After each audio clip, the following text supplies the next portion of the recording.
আসসালামু আলাইকুম, কেমন আছেন সবাই? আশা করছি অনেক ভালো আছেন।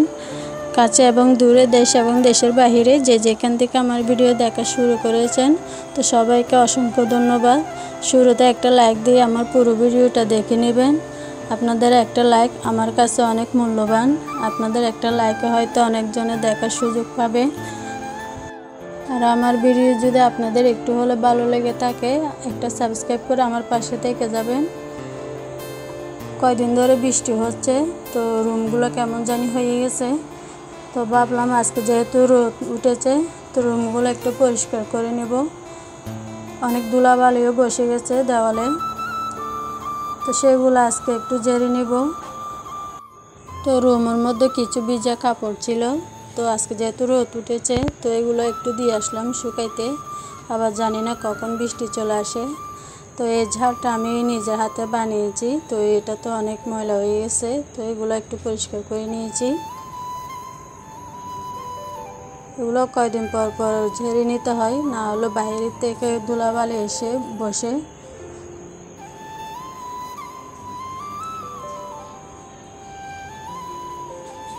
তা আমি ভালো করে পুরো রুমটা একটু পরিষ্কার করে নিয়েছি। তো রুমের ধুলাবালি সব বিছনার চাদরে পড়েছে, তো ময়লা হয়ে গেছে। তো এটা তুলে আরেকটা নতুন চাদর বিছিয়ে নিলাম।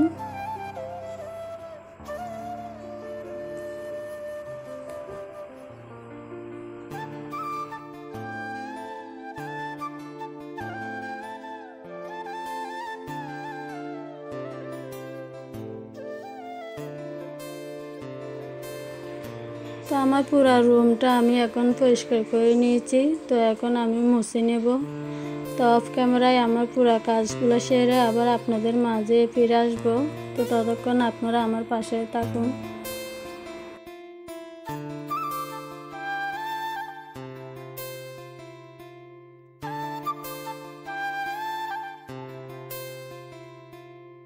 তো রুমের কাজগুলো সেরে আবার চলে আসলাম। আমার গাছগুলোতে একটু পানি দিব।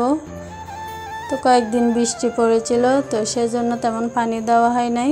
তো আজকে যেহেতু রোদ উঠেছে, তো ভাবলাম গাছে একটু একটু করে পানি দিয়ে দিই।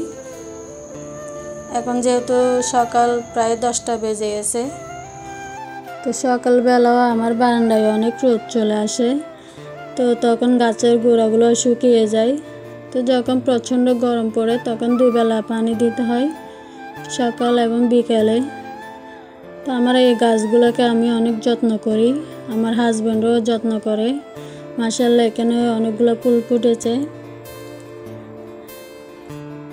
তো সবগুলা গাছকে আমি পানি দিয়ে দিলাম। তো এটা হচ্ছে মানি প্ল্যান্ট গাছ, আমার অনেক ভালো লাগে। তো আমার গাছগুলোতে পানি দেওয়া শেষ, তো এখন আমি চলে আসছি শাক তুলতে। আমার এখানে অনেকগুলো পুঁই শাক হয়েছে মাশাআল্লাহ। তো এখান থেকে আমি কয়েকবার নিয়ে খেয়েছি। তো কয়দিন ধরে বৃষ্টি পড়তেছিল, তো তখন আর তোলা হয় নাই। তো ভাবতেছি আজকে তুলে রান্না করব।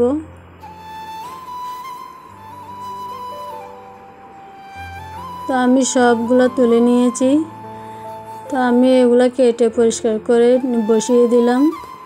তো আমি শাকগুলো ভাজি করে নিয়েছি। নিজের হাতে লাগানো শাক খেতে অনেক ভালো লাগে।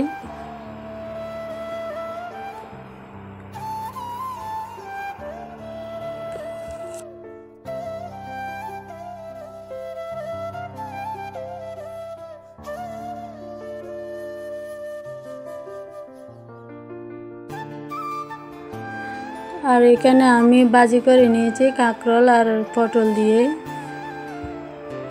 ভাজি করে নিলাম। আর আমার ভিডিওটা কেমন লেগেছে অবশ্যই একটা কমেন্ট করে জানাবেন। আর হঠাৎ করে আবার বৃষ্টি চলে আসছে। তো সবাই ভালো থাকবেন, সুস্থ থাকবেন। আর একটা নতুন ভিডিও নিয়ে আসবো আপনাদের মাঝে। খোদা হাফেজ।